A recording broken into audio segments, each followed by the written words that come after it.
Podtacular episode 297, Tying Up Loose Ends for June 19th, 2012.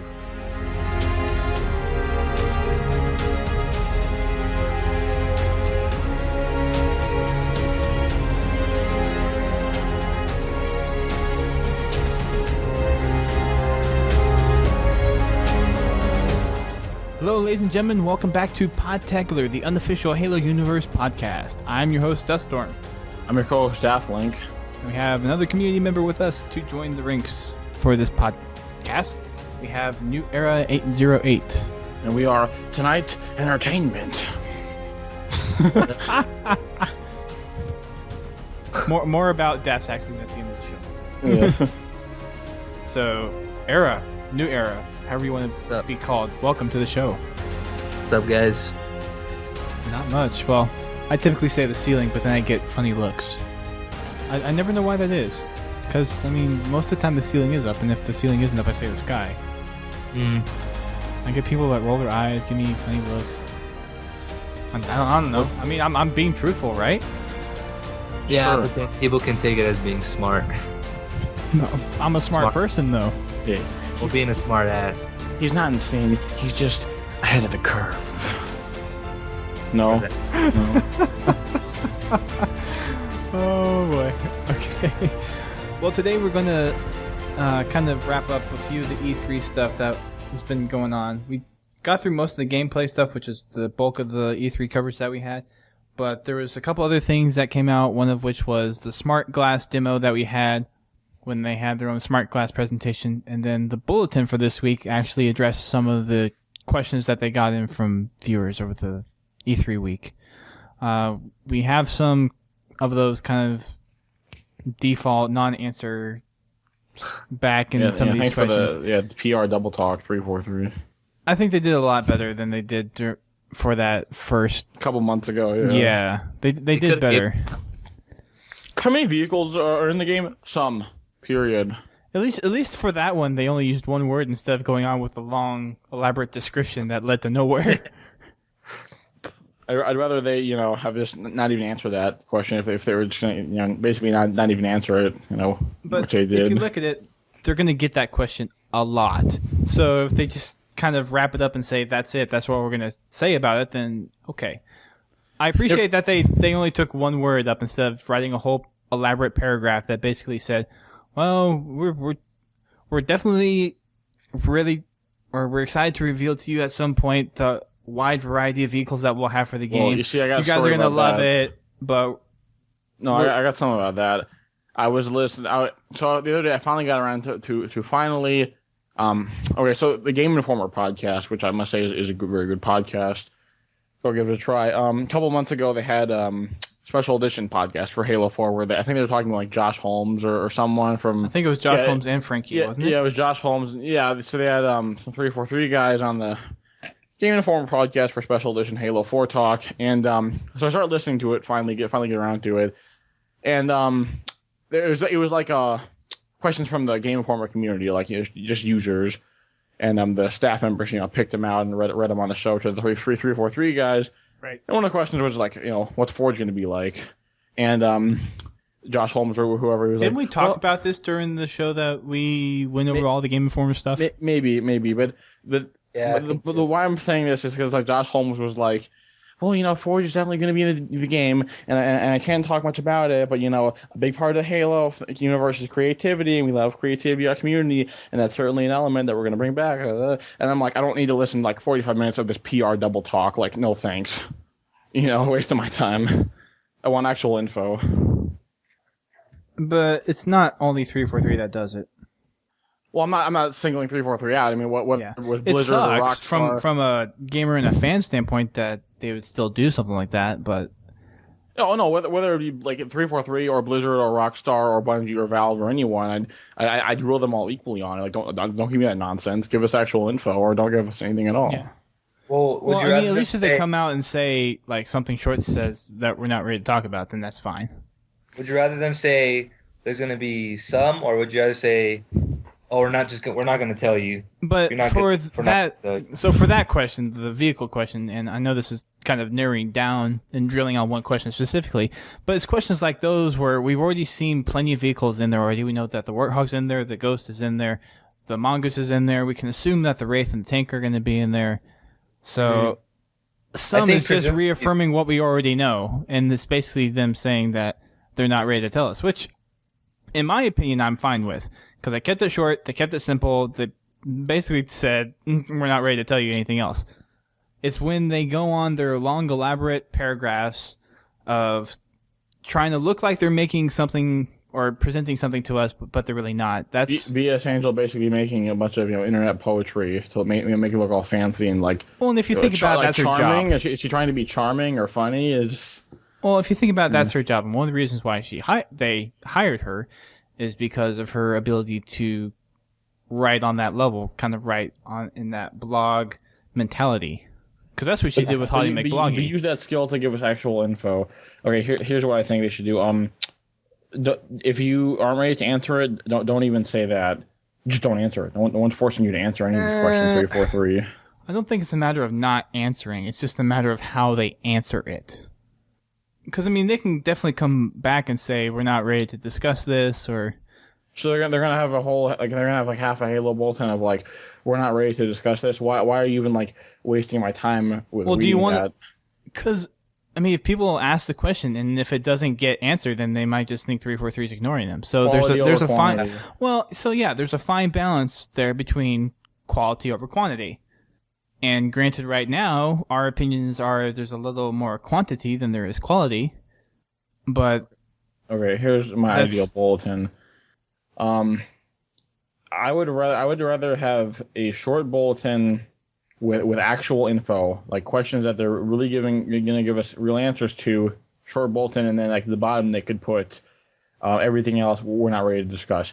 I'd rather have that than a very large bulletin, and a half of it, maybe even more than half of it, is just nonsense. Like, why am I even reading this? Right.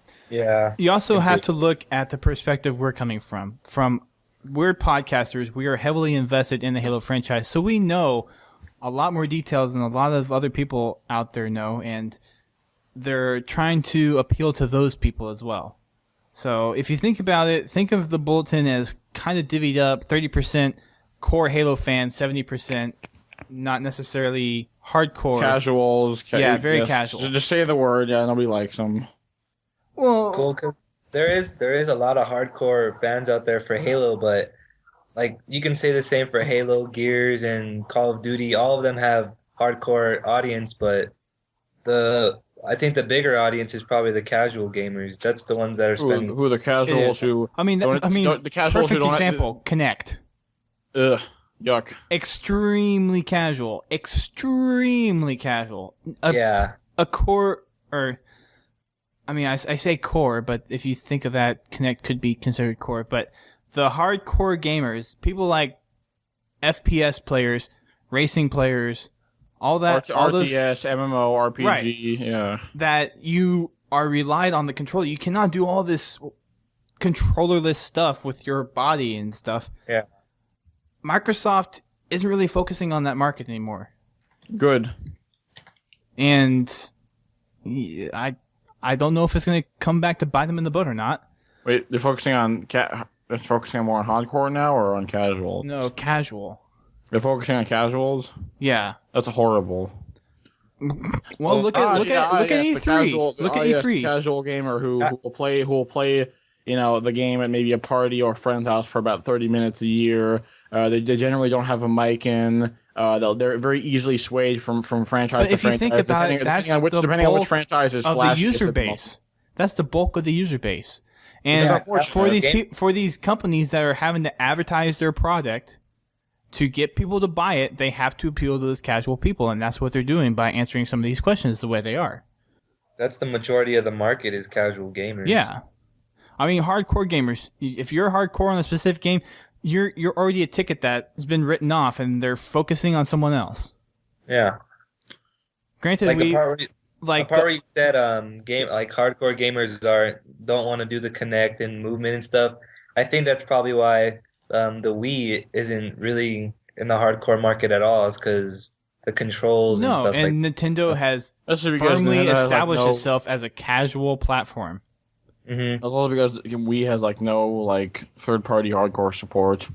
And like I said on the last podcast, even if the Wii U is going to have all that stuff like Assassin's Creed and Mass Effect and Far Cry and whatever else, no one is going to make the transition to a Nintendo console. Everyone's just going to stay on Xbox and the PlayStation Nintendo like they've been accustomed to. Nintendo is good for its first-party platform games. Yeah, but even Mario, that stuff's getting old. Even that stuff's getting old. Zelda's still fresh, definitely. But Mario, I mean, that's such. I just feel like it's getting so rehashed. It just how many the thing is, iterations people have accept that for Nintendo, for the most part. I feel like the only franchise they're still innovating in is like Zelda. Basically, that's it. Yeah. Well, and I brought this up. I brought this up last podcast when we were doing our E3 wrap up. They have some interesting ideas when it comes to hardware because if you I had a hard H there. I have no idea where that came from. But they have interesting ideas with hardware. If you look at the Wii controller, that was basically the first, not exactly, but the hands-free motion-based controller. And then Microsoft and the PlayStation or the Kinect and the Move came along and kind of adopted a similar playing style. Granted, they implemented it differently, but it was a similar feel in that you're using body movements to control the game. And they kind of both failed. But they had an idea. I think Nintendo has these good ideas. They just don't know how to execute them correctly. So we're now praising ideas, not actual achievements. Well, if you look at it, the Wii U comes along. They have the gamepad. They announced that last year at E3. Look what comes around this E3. Smart glass. Yeah, Smart glass for Xbox. That I have no interest in. The smart glass is just cross-play for PS Vita and PS3. That I also have no interest in. Well, okay. I know from a hardcore gamer perspective, it's stuff that we're not interested in. But if you think about it, on the topic of discussion that we're talking about, Nintendo has these interesting, innovative ideas.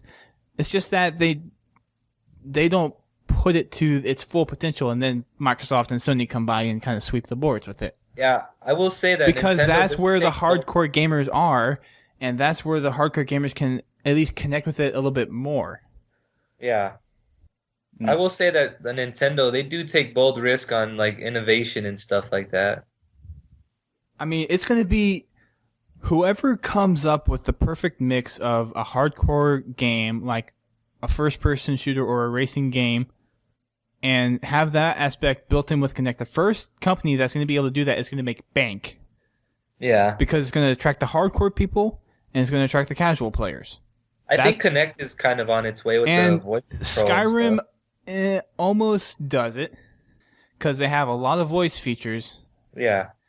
But if you look at it, the whole voice-activated stuff with Kinect, just make it useful for your headset.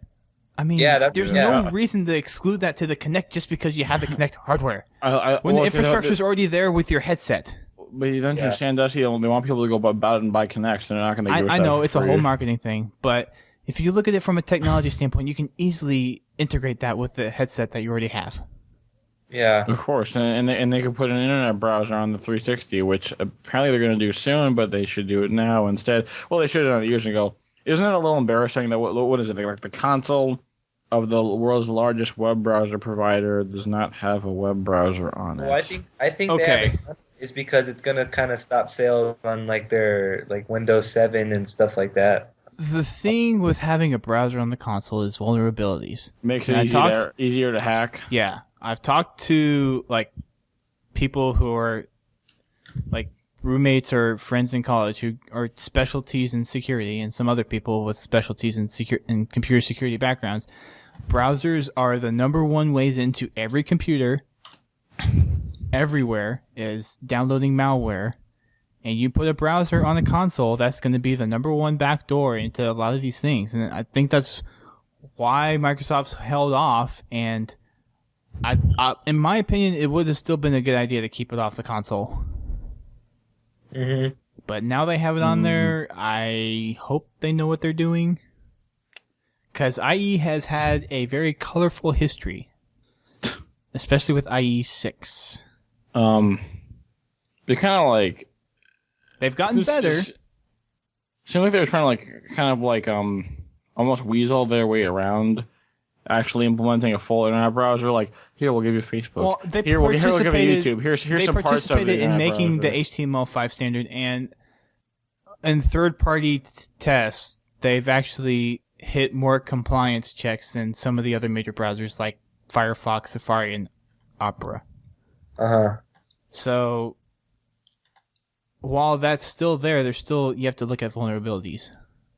So that'd be the only major concern. I just really hope it's not as bad as a PC the PS3 internet browser. Yeah, me too. Have you guys ever used it? Like once, and I was like, I've used it a few times. I'm getting off this. Yeah, it's terrible. I use my PSP's internet browser kind of on the go quite frequently. I mean, it's competent enough, like, for what it is. That's why I have my phone. You can't watch videos. You can't watch videos or do anything like super flashy, but it's good for like maybe just like looking at Wikipedia or something. Right. Yeah. Well, if you think the mobile platform is driven by apps, so if there's a major website you're going to like YouTube or Wikipedia, there's an app for that. Yeah. The Vita's got lots of apps. So it's just kind of a matter of implementation at that point. I love how that was kind of funny when Microsoft did that campaign, Connect for Core, which was like completely laughable. It's like because Fruit Ninja is a hardcore game. No, because I'm gonna go play the Gunstringer. That looks awesome, right? I heard that's actually pretty good for the Connect. And then there's that The Rise of Nightmares, the horror Connect game or whatever, which got like horrible reviews, got like 4s and stuff. The thing is, all hardcore gamers rely on that controller because it's so instantaneous. They have so much control over using that controller. Yeah. That's the beauty of using a controller in your hands. Yeah. No, Connect is a gimmick for the body. I'm pretty sure if the Connect was as responsive as a controller, maybe more people would use it. But the Connect just isn't as responsive as a controller is. Okay, I don't know if you guys have seen this specifically, but there was a company or a group over in Great Britain that made kind of like a 360 Battlefield 3 simulator. I don't know if you guys saw that, but they used Kinects to basically track this guy, and they had a 360 dome with cameras in it, and you were basically in the environment. You could actually walk around. I think I heard about that. There's a whole moving platform. You had something that you held in your hand with a trigger that you could actually fire a gun with, and there was paintball guns set up, so whenever you actually got hit, they would shoot paintballs at you. So it was a completely immersive experience. But it's that kind of stuff that Kinect it would be cool to see. I think if that's how everyone played like Battlefield 3 or COD, everyone would be a lot more careful because they wouldn't want to get shot with the paintball guns. Have you heard that leak about the Xbox 720 and stuff? No. Well, they leaked out like a whole bunch of notes on it, and supposedly they dumbed down the Kinect a lot so it could work on the current 360. And when the next generation of the Microsoft console comes out, it's going to be like 5 times responsive and powerful. Would anyone else be disgusted? They really had to dumb it down for the 360. Are you talking about the Xbox or are you talking about the Kinect 720? He's saying the Kinect was dumbed down. Because we've heard like stuff about Kinect. I thought you were talking about Xbox 720 specifically. Oh yeah, I'm talking about the 720. But they in the notes they're saying there's a Kinect 2 that will be up to par. Yeah, we knew that for a while. No, I'm just saying that like you guys are talking about how like the Kinect is kind of a gimmick right now. But I'm saying is they really had to dumb it down for the 360, so we don't really know the full potential. Well, I'm not saying the Kinect is a gimmick. I'm saying motion control in general. The idea is a gimmick. Controller for the win. Anyways, we need to get off this topic. And onto Halo. Anyone else would be disgusted if like they revealed the Xbox 720 and like the main like centerpiece of how it played was like Kinect, basically? I mean, that'd be appalling. That'd be horrible. Yeah. Ugh. You'd see a big rush to the PlayStation platform. Oh yeah. PlayStation would scoop those people up like candy. Candy. I don't think they would do that. I don't think they're that dumb. It's kind of like I forcing hope not, because I love my Halo. Yeah. I love me my Halo. And until Halo comes on the computer, I'm sticking with Xbox. Seriously. Okay, so let's get into the actual topics of the show. Since we kind of derailed. It was a good discussion though. It's healthy, somewhat related. So smart glass. We already kind of mentioned this already, but it's basically integrating all of your devices. Some magic behind that, except the computer, of course, because they don't want the computer to interact with it at all. But you're going to be able to use smart glass with any mobile device, includes Android, iOS, and Windows Phone platforms, phones and tablets, and that all integrates with your Xbox, and you're going to actually be able to kind of share information, play a video on one platform, stop it, play it on another, get kind of interactive information. And while the idea is cool, in my opinion, it's like, why? Because, I mean, if I'm sitting down to watch a movie, I'm not going to be looking down at my phone to see, oh, this is some of the other stuff that's going on. I'm going to be watching TV. Yeah, no, it's just... It's kind of the response nonsense. to the Wii U's tablet. I see it. Oh, the Fisher-Price tablet? Yeah, that's what we said a few minutes ago. Yeah. Which... I liked when the South Park guys, with Trey Parker and Matt Stone, came out to talk about the South Park game. At first they were like, we're here to show you a device that's going to let you, look at your Xbox on your phone, on your computer, on your other phone, while you're sitting in your refrigerator. Like, basically just making fun of it. Oh, yeah. Yeah. That was pretty funny. I can see me using this, like, once because it's cool and new. And then after that one time, I don't really see me using it again. Okay, like, the smart glass, here's my thoughts on it. So, like, they're looking at the current technological world, and it's a world of devices. Everyone has a device. Everyone has their phone or their tablet or their BlackBerry or their whatever. They're constantly looking down into as if it's some sort of crystal ball in their hands. And in this crystal ball is all their hopes and all their dreams, and they can't look up from it. And so they're thinking, how could we capitalize on this device world that we now live in? And there you have smart glass. It doesn't tickle my fancy that much. I mean, I'd like to have Xbox Live on my phone so I can check friends online and send messages. That's something feasible because it's something simple, and, well, they haven't had it for Android. And they just released it like 2 days ago that they were pulling it to Android. Or pushing it to Android, so I need to check the app marketplace to see if I can download it. But you don't need like a full immersive experience spanning across multiple devices, in my opinion. Absolutely. Sometimes simple is better. I see what you did there. Mm-hmm. Yeah, it's overkill. In my opinion, it's overkill. So, with that said, let's talk about Waypoint. What we're the Waypoint demo that we saw. Because this is not Microsoft Podtacular, right?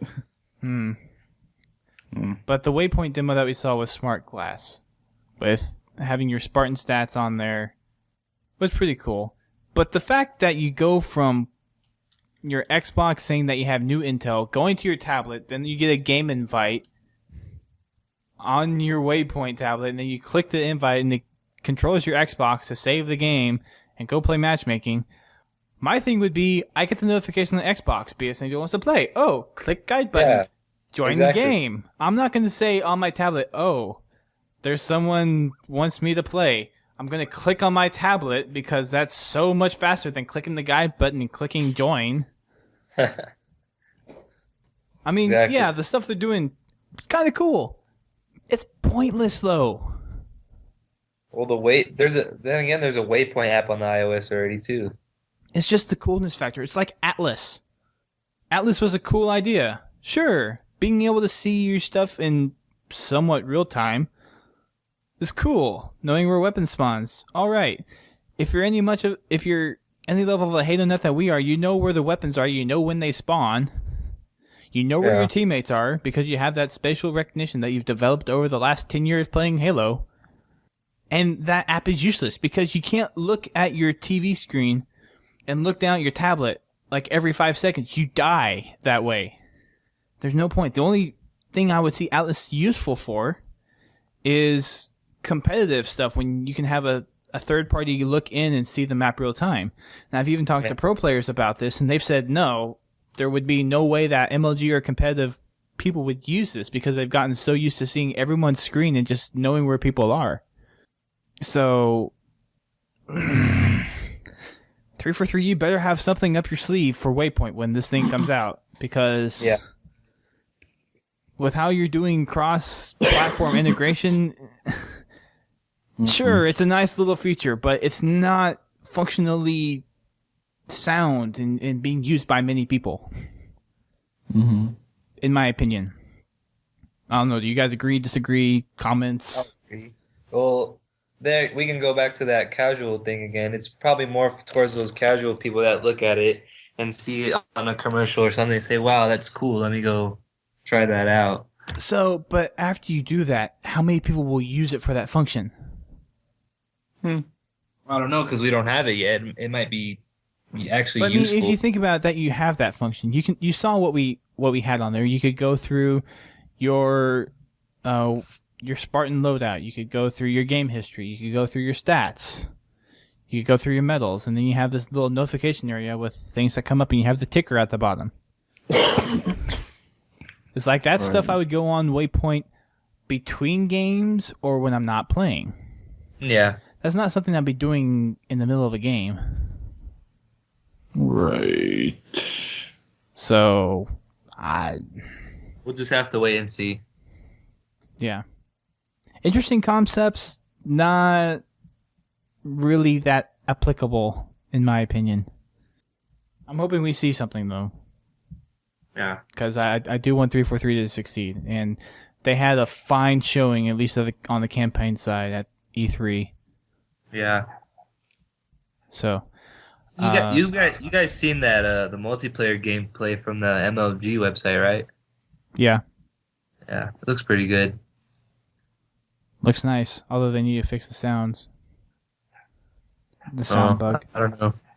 Oh, the muffled sounds. Yeah, the sound bug. Yep. I'm sure. Like I was saying, I'm sure they're just not like totally along. Yeah. In audio development, I'm sure they're getting there in due time. Yeah. Since we forgot to do this, I'm going to do it now. But New Era, since you are our guest this week, you need to tell us a little bit about yourself, how you found Podtacular, what you kind of do around Podtacular, and what keeps you coming back every week to listening to the show. Well, I Not guess to the put way you I on the spotlight or anything, but you're in the spotlight. Well, the way I found Podtacular actually was, I think way back.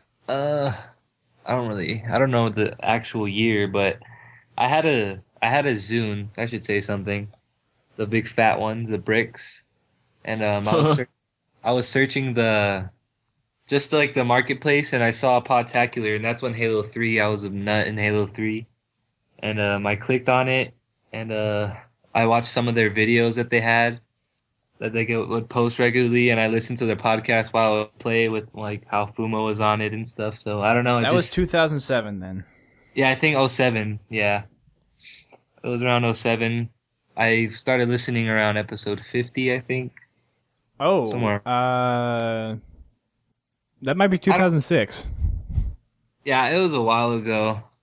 I was still because that's about when I started listening. Was around episode 50.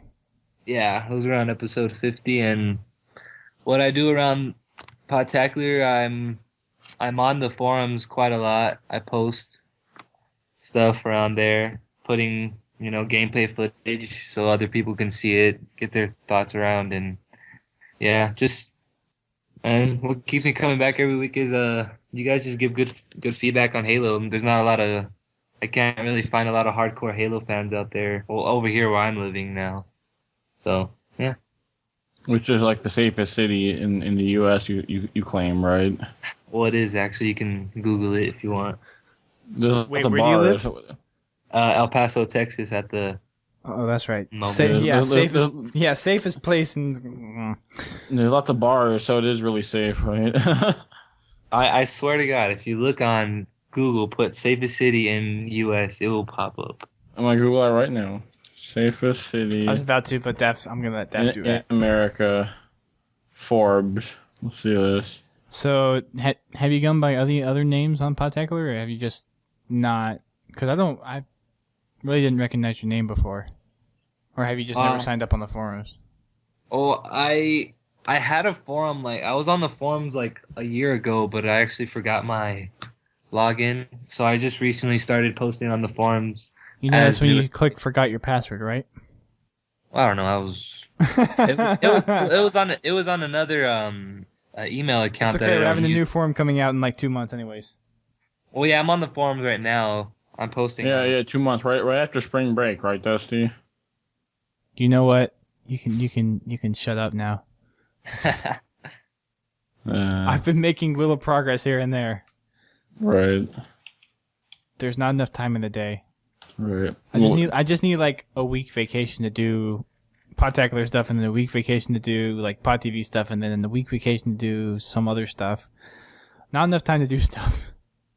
Well, Egan and Private Church need their ranks. So that should be they're not the only people that need their ranks. Yeah, that should be motivation right there. Actually, it's not, but I haven't forgotten about them or any of the other people. It's just whenever the new ones come up is when they're going to get their ranks. Oh, that's good. So, yeah, that's how that's rolling right now.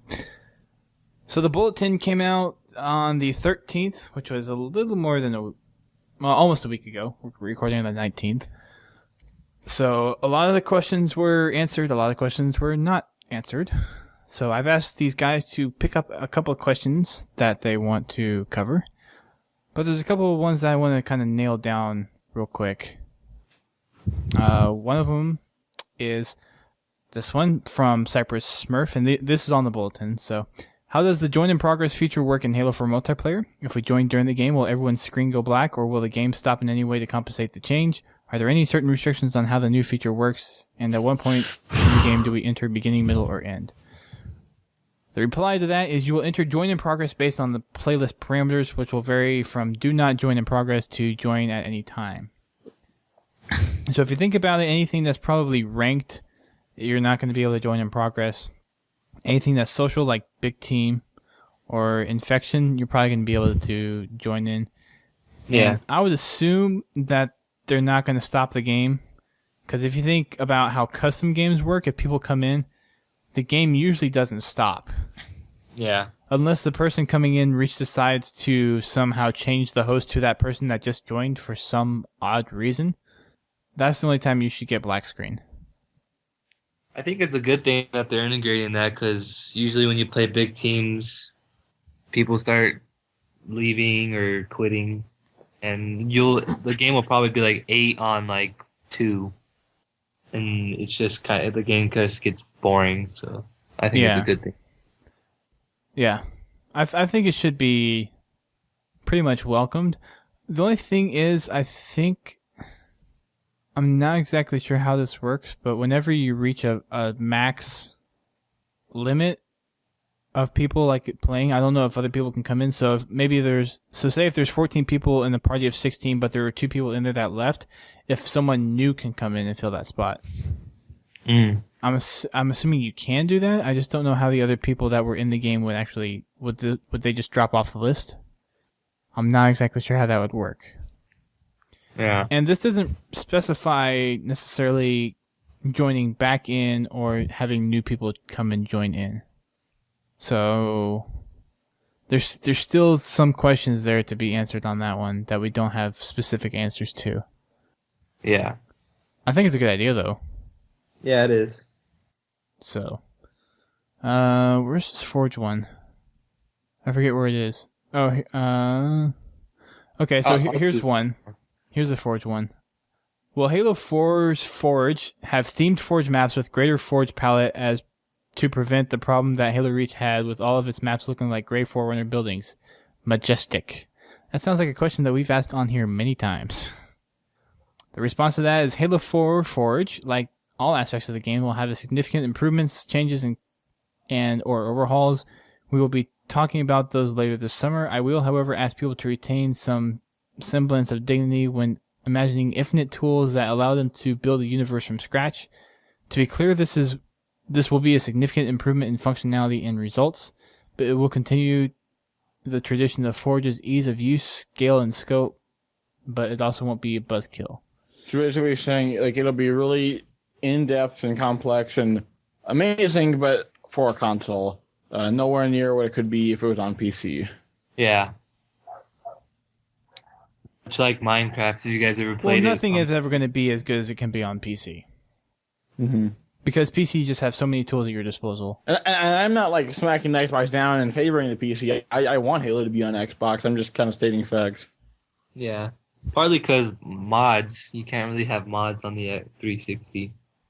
Well, no, you can have mods. What are you talking about? Well, Halo 3 had Forge has tons of mods. It's easier to get mods on the PC than it is on 360. But like, I had some good times with mods back in Halo 3's day, like those elephants up in the sky on Sandtrap. That was good stuff. That was fun. And like the flying well, actually, no, I think the flying elephant was actually pretty legit because they just like stuck a hornet inside there somehow with like some like trick or something with like grav lifts, and I think that was legit. I don't know if that was a mod. I thought the floating elephants where you just put like a heap load of fusion coils. Well, that's like the exploding elephant. No, the floating elephant was some guys, because you know, like on top of the elephant there's like those how do I describe this? There's like, just, you know, like on the sides of the elephant up top there's like those metal thing. I don't know, those things they stick up and then they come like curve back down. Like, you know what I mean? And so it's like it's very easy to place a hornet in there with like both like the hornet's wings kind of being stuck in those things sticking on the sides, and they did some like trick with like they kept the hornet like stuck in there with like using like grav lifts and like some kind of trick with like just genuine like objects, and so the hornet was like stuck in the elephant, and so when you got in the hornet and you fly it up and it pulls the elephant up with it, and you're flying elephant around. It's like really cool. Yeah, Forge in Halo 3 was a work of art almost, because of how difficult it was. Yeah, you don't really see like I don't really see anything that like wows me anymore, or like on Reach, Forge. Well, because everything is gray or brown in Forge World. That's true. That's one of the reasons why. Mm-hmm. Is that color palette is missing. Yeah. Another question though in the poll from here is, how will we acquire the Spartan Ops missions every week? Will they take up a large amount of room on the hard drive? From Spartan King. Response to that is, it will require storage and, more importantly, an Xbox Live Gold account. For online play and downloadable content, folks should definitely consider this when purchasing Halo 4. Although I would note that it doesn't matter which version of the game, limited edition or standard edition, since it's included in the price of Halo 4. So, yeah, no information there. A lot of space. It depends on how they deliver this. Because I honestly think if, with the rumors of Forge that we have, being able to kind of alter terrain in Forge and kind of make your own playing field almost, if they can do that in Forge, then pushing these maps maybe to where they're only like 20 megs and having scenarios built into them, I don't see it being a huge download. But then if the maps are already pre-built into the game because of how much space there is, what kind of limitations or recycled use of maps are we going to have? Or the third theory that some people have mentioned is a 2-disc game. Wouldn't bother me. I wouldn't mind. I don't get why people would be so upset for a 2-disc. It's because you have to switch discs. Oh no! Really you got to get out of your chair. Fun. I would almost say if you can install the second disc and just play from the first one, that'd be the way to go.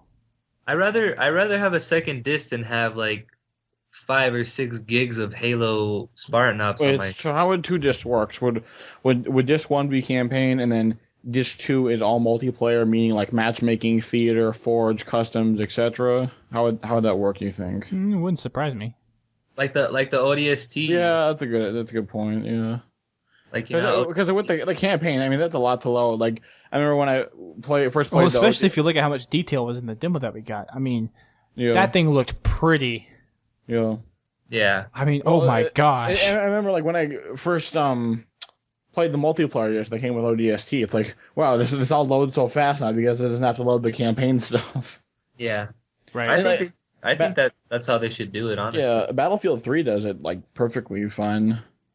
Like one disc is campaign, the other disc is like multiplayer and co-op. That works totally fine for Battlefield. Yeah. Because they were so segregated. Yeah. And they're trying to integrate these together, like Spartan Ops and the whole story of the Infinity in with the campaign. So it depends on whether or not they can actually separate that, which I think they can. Yeah, what disc would Spartan Ops go on? Or run off of, I guess, like campaign or multiplayer? I guess multiplayer because it's co-op, right? Well, I can almost see either or. Because if you're... Like it's flexible to be on either... the Spartan Ops is basically on Requiem. You're doing other multiplayer spaces. Yeah. Or other campaign spaces. Yeah. So it's similar architecture. So I wouldn't see them not using the campaign disc. But then again, you're not going to have as many graphical resources on the multiplayer disc because each map is about like anywhere between 170 megs to 300 megs per map. Yeah. So you still have a lot of space on the multiplayer disc. So I could see either or, really. Well, there's one question on the bulletin, like, how will we acquire Spartan Ops missions every week? Will they take up a large amount of room on the hard drive? Blah, blah. And they answered it will require storage and, more importantly, a gold account for online play and downloadable content. So if it requires storage... I mean, look at the people with the 360 Slim with the 4 gigs in it. That's barely anything, right? Well... When it comes to downloading stuff. That's when people need to buy a better hard drive. It's like, those are those casual gamers that we love so much. I like the 250 gig hard drive. It's nice and big. But I'm what I'm getting at is like if Spartan Ops is DLC that you download and store on your hard drive, wouldn't it then be able, like this DLC, this separate file or whatever, be able to run on either disc because both discs have the same engine? I don't know. I suppose it could. Right. Another quick question that relates to this, since we're on the topic, is from E-Lantern. If we miss a week or more of Spartan Ops because of military duties or other unfortunate reasons, will I be able to make up previous weekly mission installments, including watching the cinematography videos that are to be released with each weekly mission installment? And the response is, your 360 will act like a DVR with a season pass. You play it when you want it, and you replay when you want it. So whenever stuff gets released is when it's available, and then you can go back and play them anytime. Yeah. So it's like unlocking a campaign. It's like you have to start from the beginning, but once you get to the end, you can go back and replay any part you want. Yeah. I could never see Spartan Ops being something like, you gotta do it now, right when it comes out. You missed it, too bad. Well, I could see them doing that based on credits. So whenever a new week comes out, it's like you have challenges for that week based on the Spartan Ops missions that have come out. Yeah. I could see them doing something like that. Like challenges? We haven't touched on challenges for Halo 4 much, have we? Right? No, we haven't. They need to have, this is going to be really quick. I mean, I would love them to have a lot of challenges, like not just 4 every day. A lot more than that, and plus like multiple weeklies, like multiple weeklies, but don't have each weekly be like impossible. Like it's kind of like it's like how it is in Reach now is like one weekly, and it's hard, and it might take a while. The 200 rounds in fight. Yeah, does that ring a bell? What if I don't want to do that? Like they could give us multiple weeklies each week, but just have them be like a little toned down for each of them, like more like doable. That's why there's multiple of them. Yeah. Yeah, but if you think about it, they're encouraging diversifying your experience. What do you mean? That's how they're Well, so if you think about it, there's Firefight Thursdays. So if you want to get any of the challenges on Thursdays, you have to do Firefight related stuff. And if you look at all of the challenges that we get, it's a big mix-up every week, where it's campaign, to me, it seems like it's they're like pushing firefight all the time on the challenges. That's because it's easy. Like last week it was a firefight weekly, and this week it's another firefight weekly challenge. It's kind of strange. I think it's like complete 70 rounds. The way it is right now does not strike me as diversity. Like, and today you only got firefight stuff to do. Well, no, I'm talking about the daily stuff. The real diversity would be like every day there's dailies for all modes across the spectrum. But same with the weeklies. Real diversity would be like every week there's multiple weeklies across the spectrum. I'm talking about a different diversity where they're basically making you every day. Because if you had the diversity you're talking about, then it would appeal to everyone, and everyone would still go about playing their own game type. Where if you did something different daily, you'd be forcing someone who wants to go after those challenges. Let's go force them to play something that they don't like. Well, I mean, no, that's stupid. Just have it across the spectrum, like for all days, all weeks. I mean, that's how we would prefer it. Yeah. I'm gonna read a question real quick because people have been bugging about this. Will the medals remain as they are now, or will they be changed in the original Halo medal color style? And the answer is, all UI elements are early complete, but the undergoing final passes on art and design. Expect the game to look somewhat like the E3 build, but don't be surprised by alterations and tweaks. Sorry, couldn't read it. So yeah, that's more fluff. I guess I can see that they'll probably look the same, just a little bit more detail into them. I don't think they'll be. No. All of your standard medals that get you 10 points are blue. All of them that get you, I think, like 30 points are red, and then the yellow ones are 20 or something like that.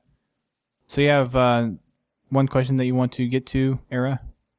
Oh yeah, it's kind of a blatant one. How limited is limited edition?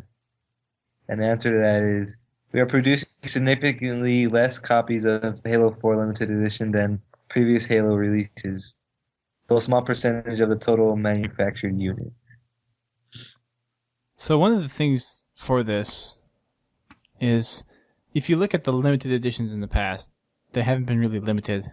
So I'm wondering if this means that they're making a finite number. Because at least for Reach with the Legendary Edition, they actually had a number that they were producing, and that was it. I think it was like 40,000 or something. Yeah. Legendary Editions. And I think those are still on sale even. Yeah, I still see some in like GameStops. So I'm wondering how, or what limit they're going to put on how many limited editions they're going to make. Because I know I've already pre-ordered the limited edition. So I'm wondering if they're going to judge that off of the pre-orders on how many they're going to make, or if they already have a set number in place. I don't know how that would work. I don't know how they can control that with pre-order, because I'm assuming with everyone that's already pre-ordered, it's like, well, they really haven't had a limit, so yeah. What if you pre-ordered a limited edition and come to find out they ran out? And I'd be pretty mad at that. Yeah, I think a lot of people would be mad. So I'm assuming they're probably going to get some kind of pre-order statistics based off of all these resellers that are selling. The pre-orders. And then they'll probably make a surplus related to that afterwards. Yeah, like maybe 1,000, 2,000 more. No, it'll be more than that. It'll be on. Oh yeah. No, I'm just throwing out numbers, but. So we'll see how that happens. Daft, do you have any questions you wanted to address before we move on to submissions? Let me see. Out of the 34 that was given to us, according to BS Angel.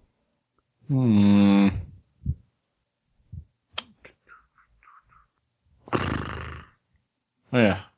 I'm going to take that as a no. No, there is one. It's Laser says, is Spartan Ops strictly co-op, or can you play it solo? Answer, Spartan Ops is hard but achievable in solo. However, you can also matchmake on a per-mission basis. It should be relatively trivial to find help on tougher missions if your friends are all lame or dead. That makes me think maybe there'll be like because it said Spartan Ops is hard but achievable in solo, maybe there'll be like an achievement to do one solo. Yeah, like there's achievement for beating Reach by Or do like a Empire. weekly set solo, Maybe. maybe. Depends on how hard they Is are. Spartan option have difficulty settings? So I was like, maybe I not. wouldn't. Firefight had difficulty settings, so I wouldn't see putting it past 343 to not put difficulty settings in there, or to put difficulty settings in there. Yeah. Yeah. I think it'd be okay. All right, so we have some voicemails that we've been meaning to play on the past few episodes, but we haven't been able to. But we're going to play them now. So sit back and enjoy. Hey, Podtacular guys. This is Darian from Hartsville, South Carolina. And I had a theory as far as Requiem goes when it comes to the Halo 3 terminals. Sorry, I'm walking right now, so there's a lot of traffic noise. But pretty much my idea was, like, I think it was the last terminal in Halo 3, the Didact and the librarian were having a conversation, and they were saying, well, the librarian was talking about and describing how beautiful of a place that she was in, and the Didact was saying pretty much that he knew where she was. And for a while, I know, like I did, and I'm pretty sure the community might have thought so as well, that it might have been Ares Irene, which is Earth. But, like, with Requiem and, like, seeing the concept art for Requiem and stuff like that, I was thinking that maybe, like, you know, maybe she's on Requiem, maybe we'll get some information as far as the librarian goes when it comes to that. And, yeah, I guess that's pretty much it. Cool. Like, see you. So I didn't catch the guy's name. Did either of you guys catch it? No, I just heard South Carolina. All right, yeah. So he actually sent in he sent in 11, but we cut them down to 3 that were playing from him. So, Oh, wow. sorry, dude, but we gotta give other people a chance to get their submissions in. But he was talking about the Halo 3 terminals, how the librarian was talking about the beautiful places that she was at, and she was riding back and forth between the Didact, which is actually her partner. And from what he was saying, I guess people thought that she was on Earth and talking about that, but then he said that his opinion was that she might have been on Requiem. So I haven't read the books to know. I'm assuming you guys haven't read the books to know either. No, I haven't read. So we don't have informed personnel to really talk about what you just addressed. So I'm sorry, but call us back in like 3 months or so, and I should be done through those books. Well, on the E3 demo, we could see that Requiem is a pretty beautiful place, so she could be talking about it. Yeah, definitely possible. Yeah. Not exactly sure. But so we'll play your next 2 voicemails next and go ahead and get those out of the way. Hey, Podtacular people. This is Darian Brown from Hartsville, South Carolina, again. And I was having a discussion with some of my friends on X Plus Live about the comparisons between Halo 4 and, like, Call of Duty and stuff like that, and how a lot of the Call of Duty community think that Halo is copying some aspects from Call of Duty, and why I'm not one of those people who are like, oh, they shouldn't steal ideas. Like, as a consumer, like, if you see where something's going well with somebody else, you just, like, you can adapt that to your thing. I understand that kind of thing, but I actually don't see it. And based on what me and my friend Razzle the Dazzle were seeing on YouTube with the Aliens Colonial Marines thing, we see where, like, a lot of people are just kind of, like, attacking Call of Duty players because they're comparing Aliens Colonial Marines to Call of Duty. So I think it's getting to the point where, like, Call of Duty players are pretty much just, like, saying if it's a game with humans and they have guns, that, like, it's pretty much like a rip-off of Call of Duty. So I don't know I'm pretty sure you guys haven't been putting too much, you know, stake into what these people are saying as far as comparisons go. But, yeah, I just thought I would put in my own 2 cents because I'm walking. But anyway, bye. Okay, so he was talking about bad aftertaste. So there's been a lot of comparisons with Halo 4 and Call of Duty, and we've had this discussion on the podcast before where a lot of these AAA titles are going to have a lot of similarities between them. Yeah. So you look at Battlefield. Battlefield has its class loadout. Call of Duty has its class loadout. Halo Reach has its class loadout. So it's just going to be a natural evolvement. Call of Duty doesn't have classes. It just has loadouts you can put whatever you want into it. Class loadout similar. They're similar. There's a difference. No. There's a difference, but they're similar. There's a difference between classes and loadouts. Battlefield actually has classes with specific roles. You know, was it assault / medic, engineer, support, scout, and support. And Halo, I mean, that's something different entirely. Halo is it's not loadout. It's not loadout. You can't put anything you want into it, like the customization, like in Call of Duty. They're preset loadouts. In Halo, though. It's just like picking ability. And you have preset loadouts in Call of Duty. And you have preset loadouts in Reach. But I'd say those are far more customizable than in Reach. In Reach, it's barely a loadout. It's just here pick an ability, and that's it. You all get the same gun. You all get the same grenades.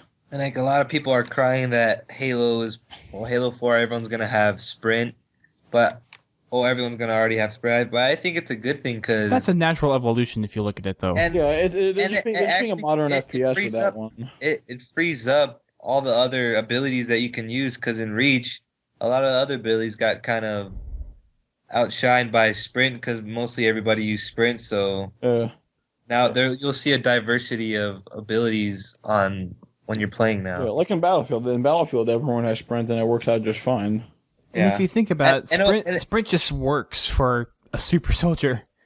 Yeah. Well, and they're saying that Halo 4 will be like the fastest Halo, and it's just like a good gameplay thing to do also because it's going to be probably the fastest Halo game to date.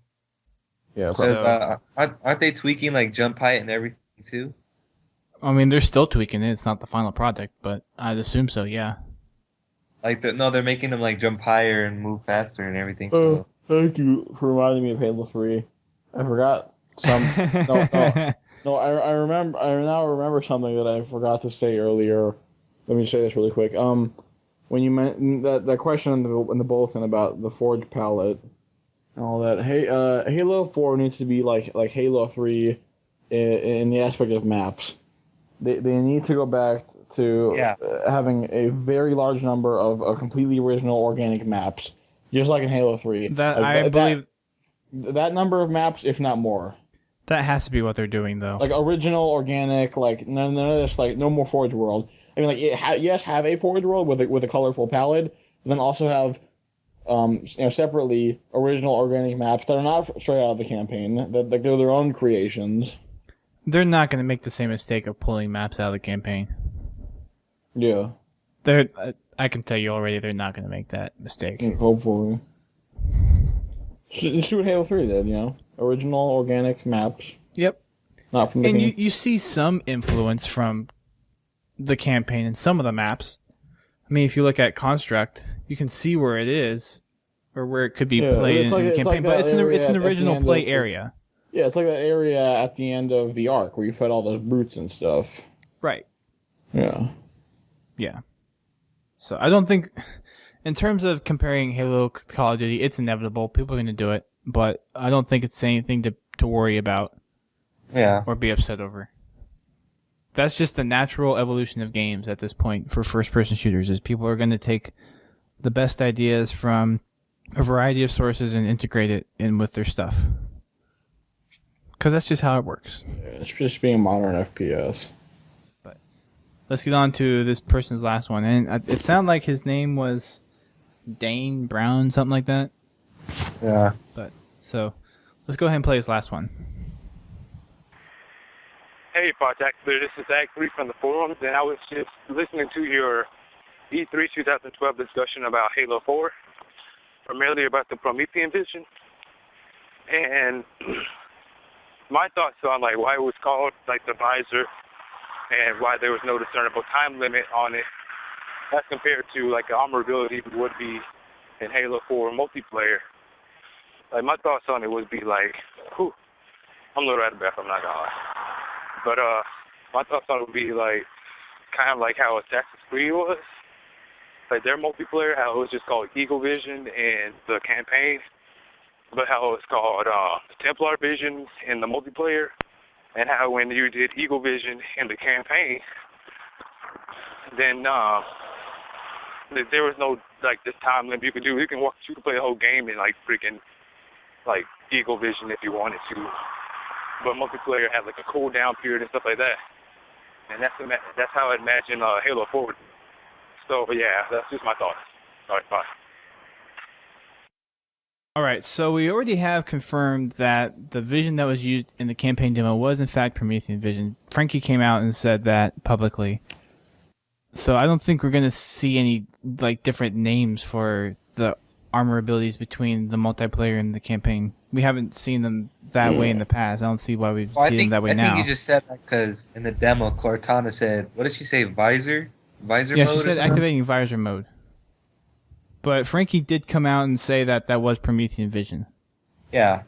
I think it's just for the sake of gameplay, that's what they decided to use for dialogue, just activating visor mode. And maybe that's just what Cortana uses after a while. Well, yeah, because it sounds more human, I guess. Right, it sounds more natural that way. And if you look at the armor ability icon that was above the radar on Master Chief's HUD, it's the same one that they use in the multiplayer, sorry. Yeah. So we know it's Promethean vision. Yeah. Did you guys see that when Jonathan, didn't you link that the MLG gameplay match, the video, Halo 4? Yeah, that's it. Did you see that? Yeah. Yeah, on MLG. I watched it before you sent it to me. Yeah, the MLG Slayer match on Haven, formerly known as Whorehouse. So the guy who we saw like playing, he was like spamming that thing. I thought the whole match pretty much. Yeah. So if you listen, I to hope some it of isn't the abused to death. Well, and if you look at it, that's kind of how these events are kind of playing out. They're almost playtests in a way, and that almost supports information to have a beta.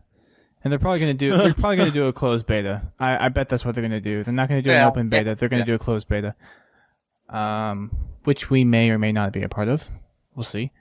That'd be cool. That'd be nice. Force a bone. So from a lot of the commentary from a lot of the pros that were at E3 was that because of how the recharge rate on the Promethean Vision worked and how the effect kind of went out is you could basically spam it. And the longer it's on, the wider the spread goes out, or the ping for the Promethean Vision goes out. But if you're looking for just around the corner that's maybe like 20 feet away from you, you don't have to have it on too long to see where people are. And a lot of these pro players, once they see where someone is and what in the direction they're facing and see just a little movement of them, they know exactly where they're going. Yeah. It's ingrained in their head to think like that. So from people that play Halo on a regular basis, that's going to be a big issue is spamming that. But yes, Daft, you're right. They were spamming that excessively. Yep. And that's something that they're going to have to address in the final version of the game. Yeah. Hopefully they'll either fix it in development or, once the game's out and people are actually playing it and using it. They need to fix that before release. And they're listening to feedback. Then, like, worst case, they could just nerf it in a patch. Yeah. I have a feeling that how they're doing this with PAX and E3 is definitely playtests for the game, and they're going to alter it based on those playtests. But they shouldn't be. Because I bet you they're taking all the saved films from all of those matches and they're going through and analyzing it. I bet you that's what they're doing. Yeah. I just hope they're not like totally against the idea of like patching stuff post release. Like if it's a good idea, if it's needed. Based on the community feedback. Listen to the community 343. I think they're being good about that. Yeah. Yeah. So we will have to see. So. But by the way, anyone who wants to see that MLG gameplay video, you can find it on the Podtacular forums in the Halo 4/anniversary board. And I'll throw a link up with the post on this podcast. Yeah. I think I linked it on the forums already. Yeah, so that's the thread I'm talking about. I'll throw a link on the front page with this post as well. Okay. So, actually, someone commented on, I think, the E3 show that we did, with all the images and links that we talk about. He wants us to do kind of like an archive of those for every show. So, we might start doing that. It just takes extra time to go through and compile that list. Yeah. But we'll see what happens. But let's finish the rest of the voicemails real quick. Hey guys, I just found something really interesting yesterday and today. Yesterday I got that email that sent out that piece of the puzzle or whatever for the I guess it was the box art for Halo 4, and that looks pretty cool. But today I log on to Xbox and I get that one of those little options like pre-order Halo 4. And I'm just reading the description, and it says, Master Chief returns to battle an ancient evil bent on vengeance and annihilation. And I've never read that anywhere on any description of this Halo game.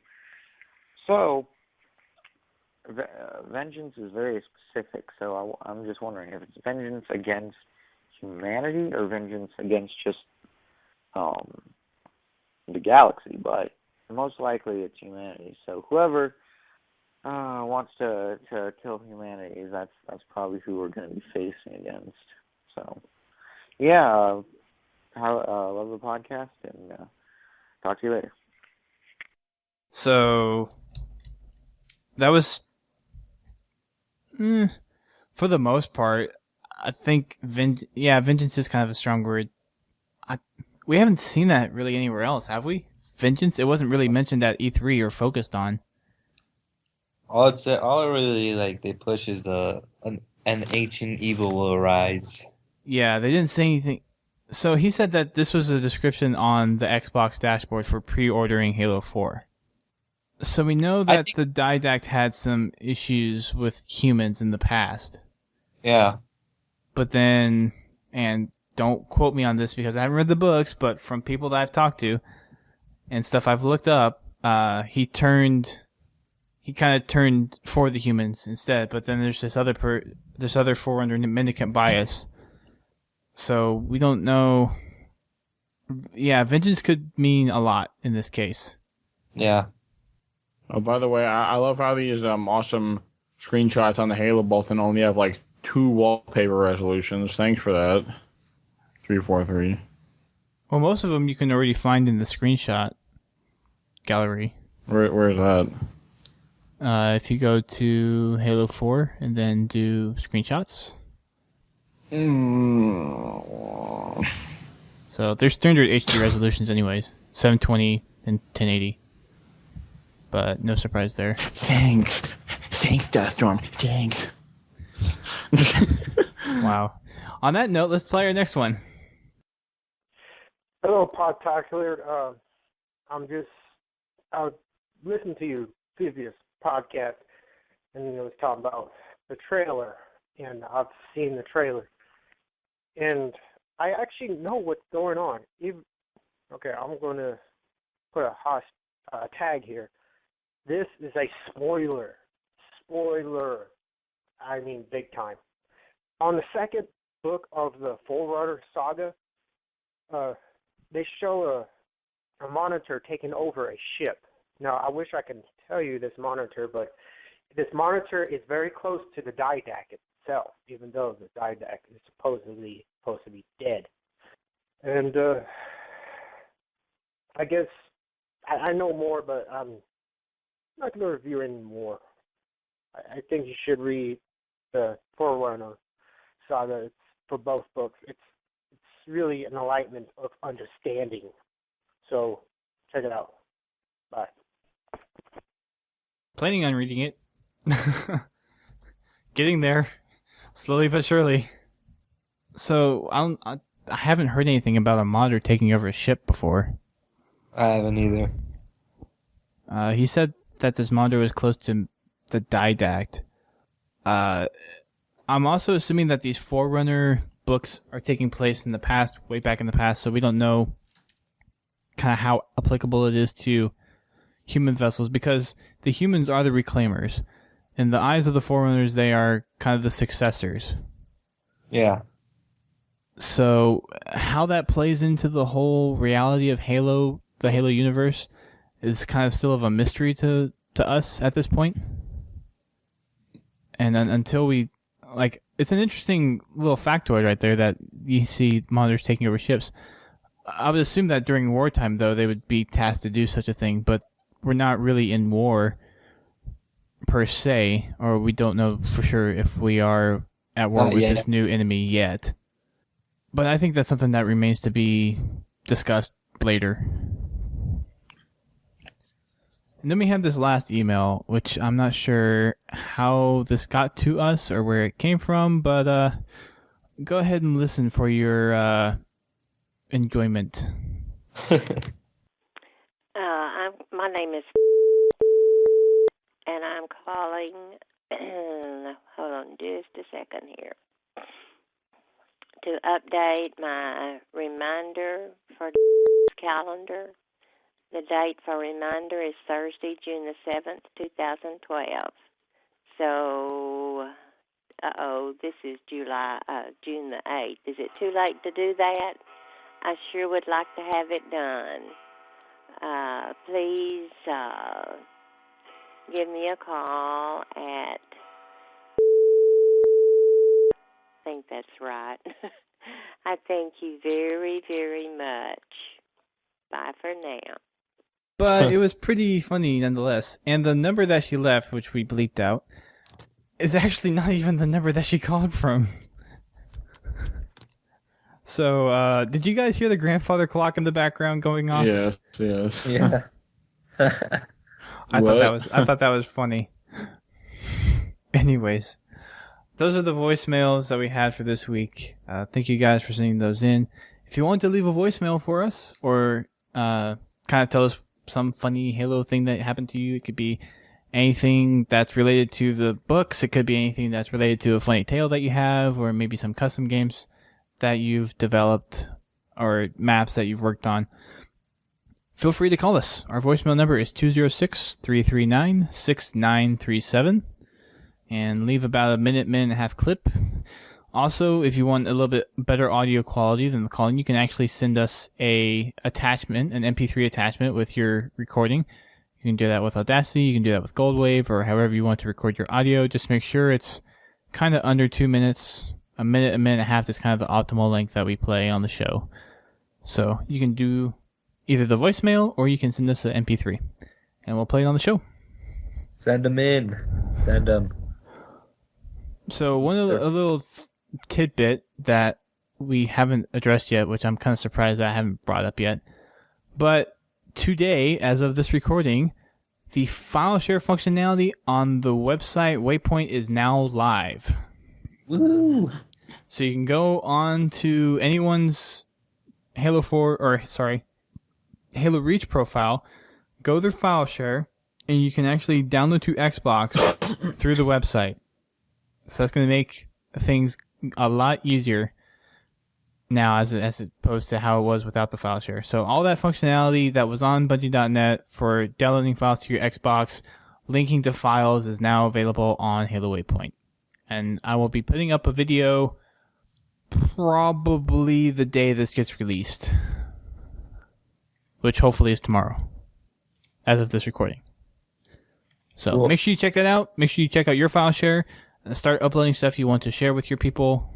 And we will be having that functionality integrated with our new forums.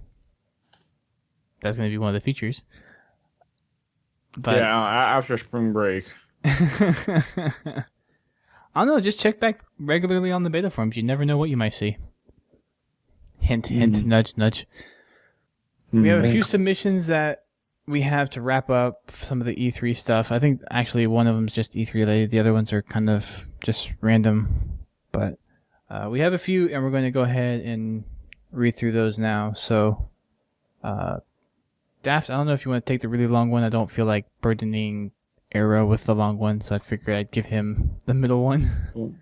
So do you want to do the first? Do you want to do the first person, or do you want to do the last person? Don't put it in your pocket. Don't put it in your pocket, Dusty. It's your lucky quarter. Put it anywhere but your pocket. You put it in your pocket, and it just gets mixed with all the others, and it becomes just a coin. I'm so confused. Which it is. People who've watched No Country for Old Men will get that. I have not seen that movie. Oh, okay. I've wanted to see that movie, but I have not seen it yet. Don't put it in your pocket. Anyways, which one do you want to read? Let me get to the show notes. Like you don't have them up? Take guard. I sent them to you for a reason. I'm sorry, I'm dumb. I suck. Why did you close them? Because I suck, I don't know. That's not what you're supposed to do.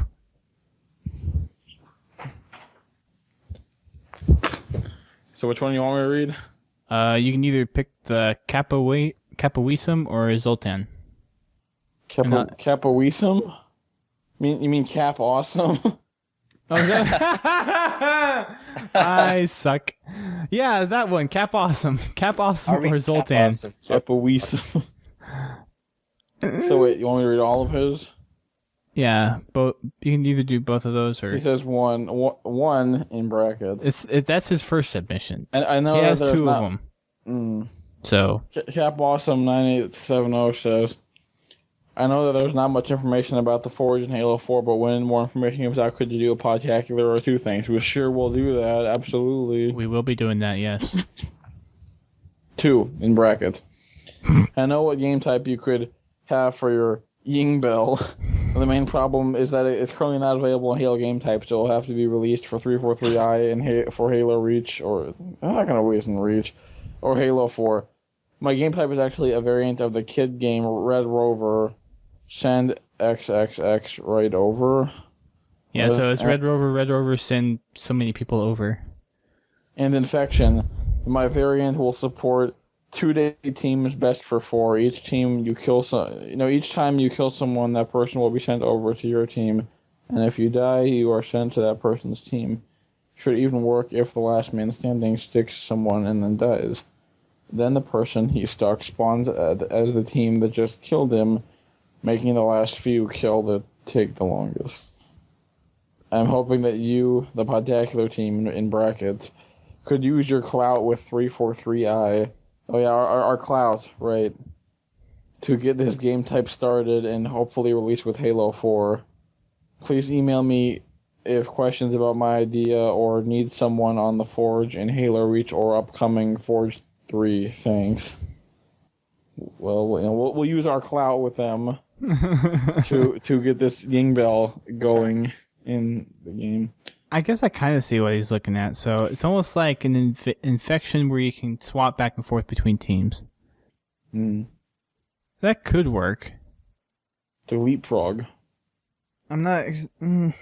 No, I'm kidding. I can see problems with it. You want a fun time? Go play Frogger in real life. Cross a 5-lane highway. No, don't do that. Really, don't do that. Don't do that. Don't do that. Don't do that. It's a poor decision. Yeah.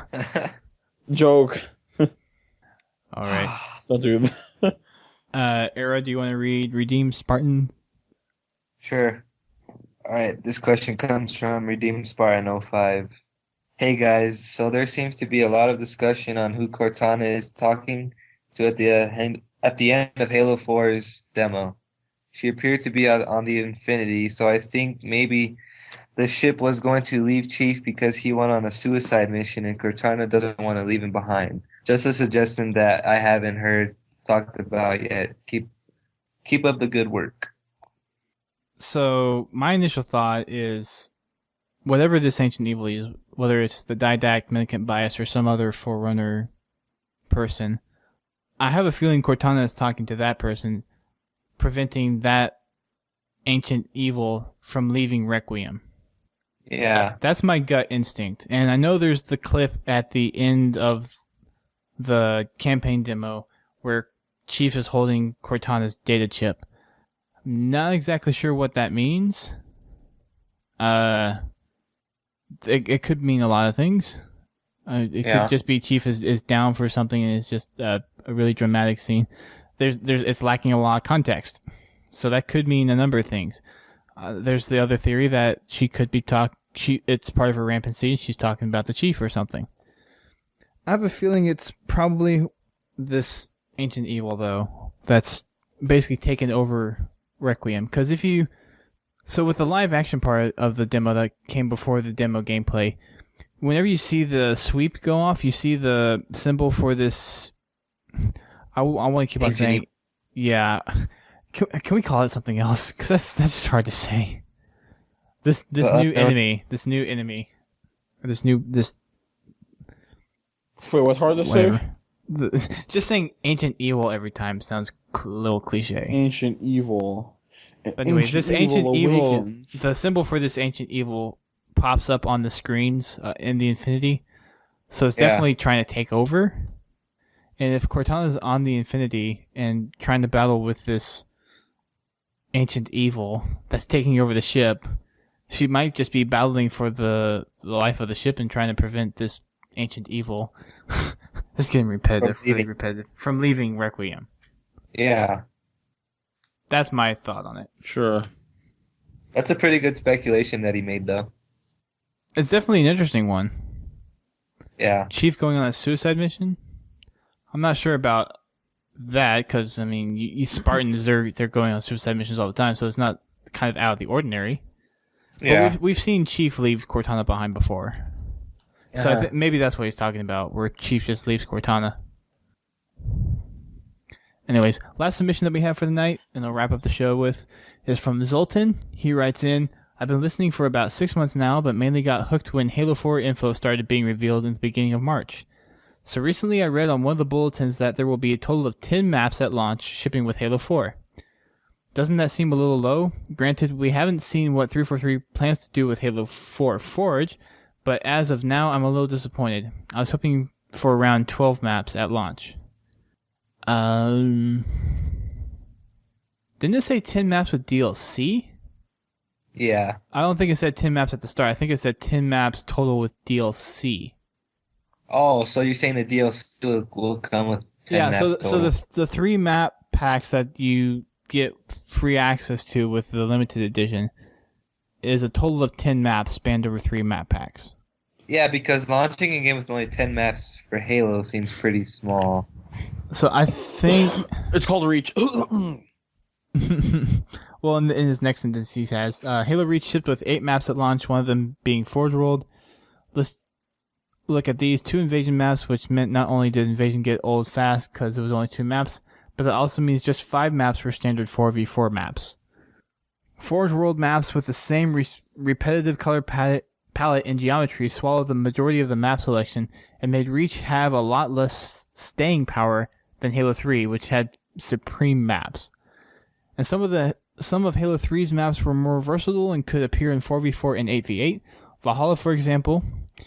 Each of Halo 3's maps had a unique style. Guardian had a surrounding swamp, Sandtrap had elephants and there was a giant desert, and Boundless had the ability to frustrate any player. Yeah, with those turrets. Bring back Guardian. Where do you think you're going?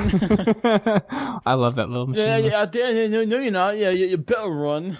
I hope they bring back Guardian. Yeah. So you want a spiritual successor of a spiritual successor? I don't care, just bring it back. I don't know, Guardian, it was okay. I was like, it was okay. I love that. Mm-hmm. I know pro players loved it, but it's like you camp up at Snipe 3 and you're like, that kills gameplay for me. It's just that camping spot right there. Mm-hmm. But think about it, like, all the armor abilities and stuff, like, that map will just, I don't know. I don't know. I mean, let it be. Maybe, yeah. Let it be. You know, it gets remade in Forge all the time. In Reach, it'll get it remade in Forge, and Halo 4, which hopefully every map down the line, unless it's like big and convoluted, something like Sidewinder or Chiron, usually gets remade in Forge. Yeah. Let that map be it. It had its day in the sun, and it will live on in Forge. I would like well, there's a certain aesthetic to maps that actually get remade and remade properly. Yeah, I'm okay with original organic maps in Halo 4, like all of them just being original, not any remakes, as long as they're all equally amazing. Well, all the games have had some kind of map that's been remade at some point. Yeah, I'm just saying if they did just do only original stuff for the maps and like the basic maps in Halo 4. Yeah. Right. I'd be fine with that as long as they were all like awesome. Right. You know, because the classics will live on in Forge at least. Yep. Continuing on, I'm starting to ramble, but I think you see my point. Myself and the majority of Halo players hope that we don't see just a few or bad maps that get voted over and over and again in the playlist. 10 is a decent number, not great. It's probably more than 10 though. I'll be honest, I hardly play Reach multiplayer anymore, and this is coming from someone who played Halo 3 from its release date up until Reach's launch, and even today. Reach didn't have enough variety and enough opportunities for fun. Also, what was up with the no vehicles and 4v4 maps in Reach? Last Resort, High Ground, Valhalla, anyone? Those are Halo 3 maps. Those are not Reach maps, those are Halo 3 maps. You're kind of right about that when you think about it. Oh, but he's talking about vehicle. Okay, never mind. He's talking about having vehicles. When you go in like Team Slayer in Halo Reach, it's all just like small on close quarters on foot maps. And there's, I mean, unless you get like, I think they used to have. There used to be 4v4 on Valhalla is slow though. Yeah, but I remember like I think they used to have Hemorrhage in the Team Slayer playlist on Reach, right? It was like 4v4 Slayer on Hemorrhage. I think I remember that. That would take a while. It did take a while. Team Snipers takes a while on Hemorrhage. But it's like, you know, when you go in... Is it just me or does Hemorrhage not feel like Blood Gulch? It doesn't. It doesn't. It's not curved enough. It's too straight. You know? I mean, I see the layout is very similar, nearly the same, but it just doesn't feel like Blood Gulch. Yeah, I think it's because that open-ended ocean at the end of it. I'm pretty sure there used to be 4v4 Team Slayer Hemorrhage on Reach back in the day. I think there was, and I guess they scrapped it. Maybe, I don't know. But it's like, yeah, when you go into Team Slayer or Super Slayer or whatever on Reach now, yeah, it's all like close quarters on foot maps. There's like zero vehicle action at all. Yeah. It's like vehicle action is like confined to big game basically in Reach, like, it seems. Ghost. Yeah. And I think that's just because of the map designs. Yeah. Could you... On a lot of the 4v4 maps for Reach, you really couldn't use vehicles that effectively in 4v4. So Powerhouse, Sword Base, there's like no room for vehicles in those. Sword Base, I wouldn't mind seeing some like mongoose action on that. That could work, right? Like cross those bridges and stuff. I mean, it could work. Probably not, though. Yeah, that could be a cool racetrack. Ever think of that? I think people have made racetracks on them. Yeah, I wouldn't doubt it. Reach was still an awesome game, and I enjoyed the campaign and multiplayer suite quite a bit. I'm not one of those people that complains over armor abilities or that Halo is experiencing codification, and I'm unbelievably stoked for Halo 4. Everything so far looks amazing. I hope it's just as awesome as it looks to be as of now. Well, Duststorm, DaftLink, and whoever else is on the show, what do you think of the 10 maps showing with the disc on day 1? Do you think it's a good or bad number? I hope to see you both at Halo 4 and PAX Prime. To see you and Halo 4 at PAX Prime. Wait, when is PAX Prime? The last weekend in August. I'm going. Probably can't go to that because I probably have school. Damn it. I'm going. I'm going to Comic-Con. I'm wondering if there's going to be any Halo there. Wait, is PAX is on like a weekday? It's not on like a weekend? Starts Friday and Sunday. Oh, I could maybe go to that a weekend now. I should look into that. And anyone can go, like not just press people. Well, all the spectator passes are gone. You can't buy passes anymore unless you buy them off of eBay. Oh, never mind. They sold out within the first week. That's dumb. Yep. It's like a BlizzCon. All those BlizzCon tickets sell out within the first 2 days. I will probably get either a speaker badge or a media badge for PAX. So Nice. we'll see. 10 maps. I don't think that's just the DLC I think map that's the count that they DLC. have. Yeah, I think we're gonna have more than 10 maps. Pretty sure. Anyways, that wraps up the show. Thank you guys for listening. Make sure you check out Monday Night Matchmaking. We had a pretty good turnout yesterday. We did. Let's see. We had about an hour of matchmaking, and then we went to custom games. Is that right? Forever, yeah. So we did that. Make sure you check it out. Make sure you check out the forums. Make sure you give us a call or voicemail. Make sure you send us submissions. And donations are always appreciated. So, until then, keep on fragging trucks.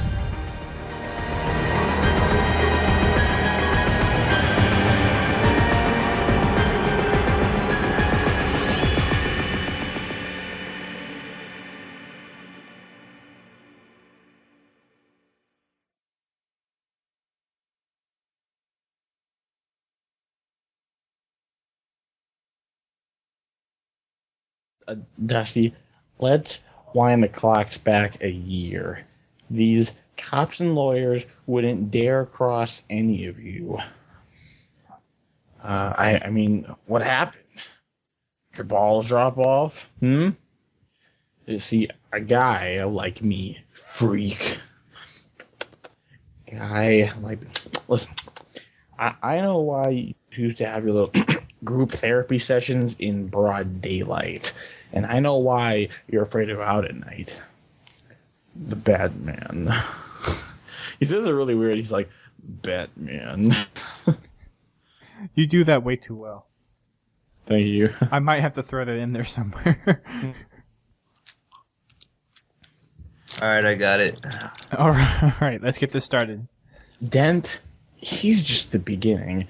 And as for the television's so-called plan, Batman has no jurisdiction. He'll find the squealers and make them squeal. And I know the squealers when I see them. So what do you propose? It's simple. We kill the Batman. If it's so simple, why have you done it already? If you're good at something, never do it for free. How much do you want? Half. You're crazy. No, I'm not. No, I'm not.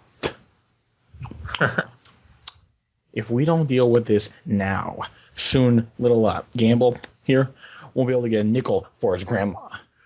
Enough from the clown. Let's not blow this out of proportion.